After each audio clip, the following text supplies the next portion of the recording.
आज जहां कोरोना जैसी महामारी अपने पैर पसार रही है, वहीं समाज में कुछ प्रतिष्ठित समाजसेवी डॉक्टर भी अपना कर्तव्य पूरी निष्ठा से निभा रहे हैं। शहर में जन्मे डॉक्टर नवेंदु राय के पिता श्री विनोद राय खुद एक नामी नेत्र विशेषज्ञ हैं। आपको बताते चले कि doctor Navendu Rai joint secretary UP state ophthalmological society व आईएमए उत्तर प्रदेश के स्टेट वर्किंग कमेटी के मेंबर भी है और तमाम पुरस्कारों से सम्मानित भी हो चुके हैं। जहां देवरिया जिला का क्षेत्र बड़ा है, वहीं नेत्र के मरीजों की संख्या भी ज़्यादा है। कोरोना काल में जहां लोग घर से निकलने को कतरा रहे हैं, वहीं डॉक्टर नवेंदु राय पूरी निष्ठा और लगन से मरीजों की सेवा कर रहे हैं। सोशल डिस्टेंसिंग का भी पूरा ध्यान रखते हुए हॉस्पिटल से आने वाले मरीज एवं उनके आगंतुकों से एक फॉर्म भी भरवाया जाता है, जिसके लिए प्रशासन से प्राप्त सारी गाइडलाइन को भी सख्ती से पालन कराया जाता है। ये ब्लैक फंगस है क्या, उसका कोरोना वायरस से क्या है? नमस्कार अजय जी। ब्लैक फंगस जो है वो एक तरह का फफूंदी कहते हैं लोग हिंदी में। फफूंदी है जो कि नॉर्मली हमारे आसपास के वातावरण में पाई जाती है। जैसे जो सॉइल में जो खाद है जो बनाते हैं हम लोग गाय के गोबर से, और भी चीज़ों में वो पाई जाती है। जब हमारी अंदरूनी इम्यूनिटी की जो स्ट्रेंथ है वो अच्छी होती है तो ये हमें अटैक नहीं कर पाती। अटैक इन द सेंस हमारी बॉडी पे कोई प्रभाव नहीं डाल पाती। लेकिन जब किसी कारणवश, चाहे वो कोरोना हो, स्टेरॉयड हो या कोई और बीमारी जैसे एड्स है या कैंसर पेशेंट्स हैं जिनमें कीमोथेरेपी चल रखी है, उनमें ये बीमारी देखने को मिलती है। क्यों? क्योंकि ये एक अपॉर्चुनिस्टिक इन्फेक्शन है, अवसरवादी। जब इसको अवसर मिलेगा, हमारी इम्यूनिटी कम होगी तो ये अटैक करेगा।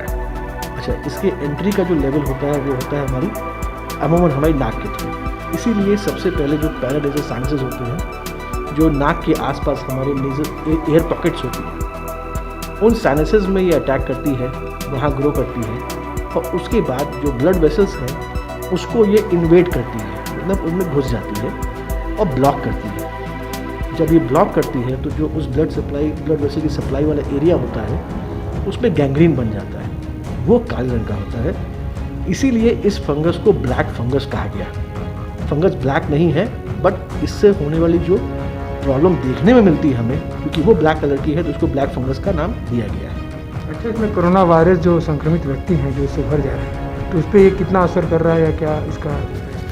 देखिए, कोरोना में क्या हो रहा है कि जो पहले से डायबिटिक्स थे उनका शुगर लेवल बहुत बढ़ जा रहा है। जो प्री डायबिटिक्स थे वो एक्सपोज हो जा रहे हैं, मतलब वो डायबिटिक बन जा रहे हैं। कई बार नॉर्मल पेशेंट्स जो हैं उनका भी शुगर लेवल कोरोना के इन्फेक्शन के बाद काफ़ी बढ़ जा रहा है। ज़रूरी नहीं है कि उनमें स्टेरॉयड दिया ही गया हो, ऐसा ज़रूरी नहीं है। हाँ, स्टेरॉयड भी एक तो हमारी इम्यूनिटी लो कर देता है, दूसरा शुगर लेवल बढ़ा देता है। तो ऐसे पेशेंट्स जिनमें की इम्यूनिटी लो हुई, शुगर लेवल बढ़ा, वो ज़्यादा प्रिडिस्पोज्ड हैं इस ब्लैक फंगस के इन्फेक्शन से।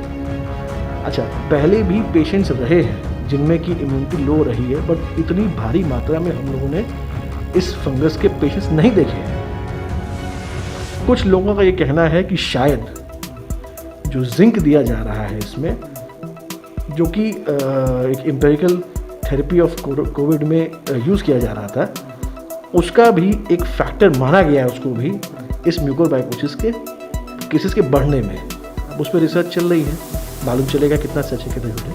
अच्छा, अंतिम में मैं पूछना चाहूँगा कि आप देवरिया वासियों के लिए क्या संदेश देना चाहेंगे कि इसमें अगर इस तरह कोई बीमारी आती है तो इसमें कितना सच? देखिए, देवरिया में भी कोरोना केसेस बहुत ज़्यादा हुए। बहुत सारे पेशेंट्स को स्टेरॉयड लगाया गया, आईवी भी, ओरल भी। ऐसे में बहुत लोग इसके लिए प्रिडिस्पोज्ड हैं। ज़रूरी नहीं है कि सबको होगा ही, बट प्रिडिस्पोज्ड हैं।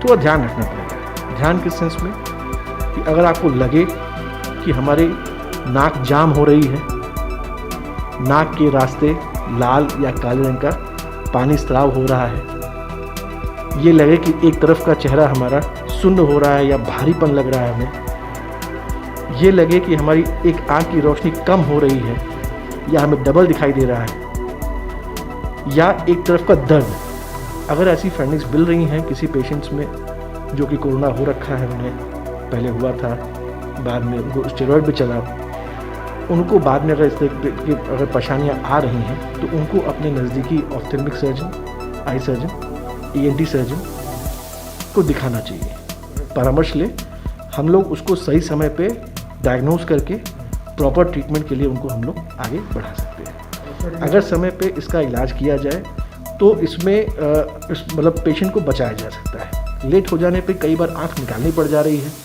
बहुत लोग अपनी जान भी खो दे रहे हैं। तो इसलिए समय पे इसको पकड़ना, समय पे इसका इलाज, ये बहुत ज़रूरी है। वैक्सीनेशन इसलिए कराना चाहिए क्योंकि वैक्सीनेटेड पेशेंट्स में जिन लोगों को वैक्सीनेशन हो रखा था, उन कोविड पेशेंट्स में सीवियर इलनेस की संभावनाएं बहुत कम थी। ज़्यादातर केसेस में हॉस्पिटलाइज नहीं होना पड़ा, ये देखा गया।